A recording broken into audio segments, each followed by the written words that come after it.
Hello guys, it is Gate of Theories here, and The Dumping Ground is a very long show with well over 150 episodes, and it just keeps going. And every time I think it might end, they bring something new into the show, they replace some of the characters, they create new long-term storylines, and then the show basically regenerates itself to keep going for the next few years. Because this show technically can never end. All you have to do is just have kids leaving and then bring in new kids, have new storylines, and then it will just go on forever.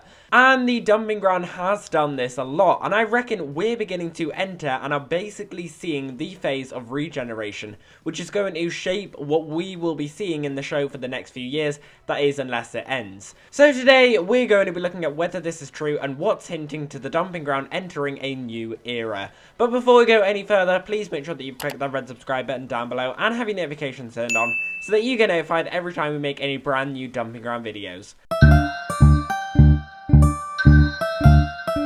So, what do I mean by era? I'd say The Dumping Ground has gone through many different eras in its lifetime, which are basically several series you can combine together that share very similar qualities.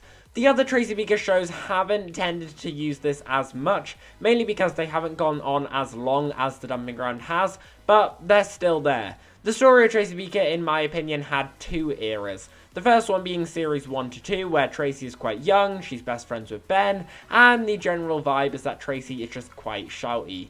Then the next era is series 3 to 5, which starts with the first episode of series 3 introducing a whole host of new characters, and most old ones being gone, including replacing Jenny with Shelley and entering a new building. And Tracy is a lot more older now, she's a lot more sophisticated with her plans and schemes, and you can tell it's just a very different vibe to what was here before.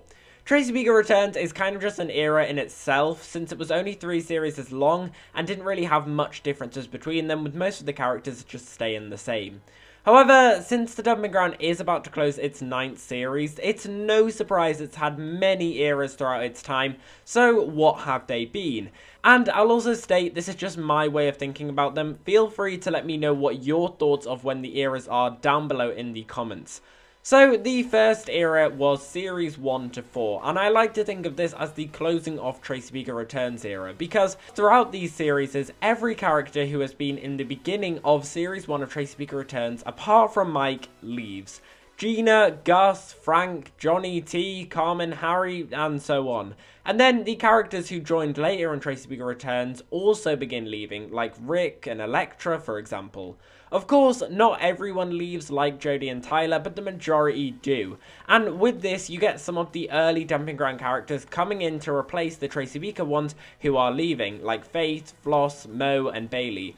And the general vibe is very similar to what Tracy Beaker Returns was, as it was basically a continuation of the story. Similar high dangerous scale events, a more darker tone and serious implications, you get the general idea. In fact, you could even say Tracy Beaker Returns and Series 1 of The Dumping Ground are kind of like the first era in itself, and Series 2 to 4 is the next era, with the transition literally being moving from Elm Tree House to Ashdean Ridge. The next era, I'd say, is Series 5 to 7, and you can clearly feel a tone shift, and the vibe is quite different to what we've had before. Whenever I ask a long-term Dumping Ground fan who've stopped watching the show when they stopped, they usually say around the series 4 to 6 mark, where their answer is most likely, it didn't feel the same, and I think that's very true. There's clearly a shift. Of course, the transition to this next era isn't straight away, as is with any era, and there is a lot of overlap with some characters being introduced in the previous era, but the main thing is the characters are a lot younger who later grow up by the end of this next era. This is your younger Billy and Tony, Finn, Archie, Joseph, and Dexter vibe. It's also Ryan at the height of his power, Chloe and Candy Rose getting introduced, Sasha and Jodie beginning to get closer, the Kazima, Charlie, and Alex era as well, and of course, the whole build-up to Jodie and Tyler finally getting together by the end of it. The vibe is a lot more lighter, and I'd say this is the era of more experimentation and big-scale events that are more realistic than, say, falling off the roof, for example. With stuff like Tyler Island as an experiment, bringing back Tracy back for Mike's wedding, and the DG almost getting shut down, but with some more serious moments as well. And of course, it ends with the final close with the Mike 3-parter, where this character who's been here for so long finally leaves, making way for the next era.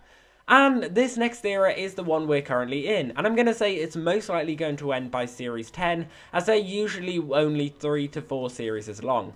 This is where the kids from the last era are now grown up, like Candy Rose, Chloe, Bird, Jay, Beck, Floss, and so on, with the younger ones focusing on Taz, Katie, Sid, Max, and of course having Mei Lee as the head care worker and Scott as the new replacement.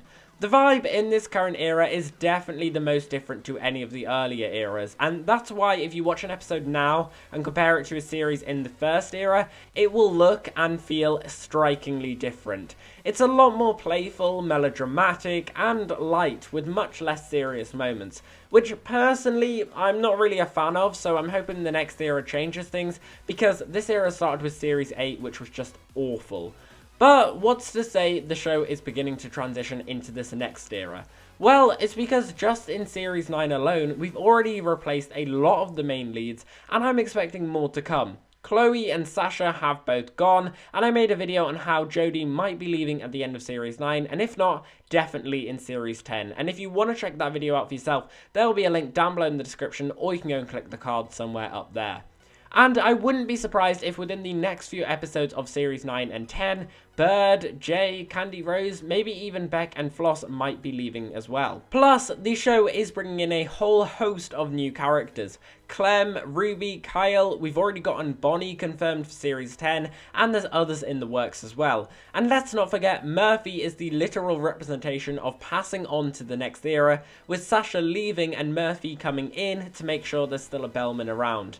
And I reckon Series 10 will end with a big moment like the Mike moment at the end of Series 7, maybe a reunion, maybe Jodie leaving, and it will signify the end of this current era, and either way, just because it's Series 10, surely it's got to. So, what does this all mean? Well, I think the main takeaway from this is that clearly the show isn't finished and isn't ending anytime soon. Whether you like that or not, it looks like the Dumping Ground is here to stay and is preparing to carry on for at least another era after this, because they're clearly preparing for a regeneration of the show. I'm just hoping the next era is much better, as in my opinion, each new era has got progressively worse. But not only that, it's basically preparing for a new generation as well. Tracy Beaker returns, and the first era of the Dumping Ground is basically a whole generation of fans who love characters like Carmen, T, Electra, Liam, and so on. The next generation of fans are for the next two eras and the one we're currently in. Fans of Jodie and Tyler, Sasha, Candy Rose, Finn, Ryan, and so on. So we're about to enter a whole new, almost reboot for the show if it goes ahead. But is that what we all want? Do we want this show to carry on and keep on regenerating itself? Well, I'll leave that question up for yourself to decide. But anyway guys, that's the end of this video. I hope you have enjoyed it. If you have, make sure that you smash that like button down below and subscribe to the channel if you haven't already. Guys, let us know down below in the comments, do you agree with me? Do you agree with where I've placed these eras for the Dumping Ground? And do you reckon we're currently beginning the start of the transition and the next phase of regeneration for a brand new era? And what do you hope for this new era to look like? Or do you think the Dumping Ground has had its time and maybe it's time to close it for good? Let me know all your thoughts down below. And as always, we've been here on Gate of Theories. Thanks for watching, and I'll see you guys later.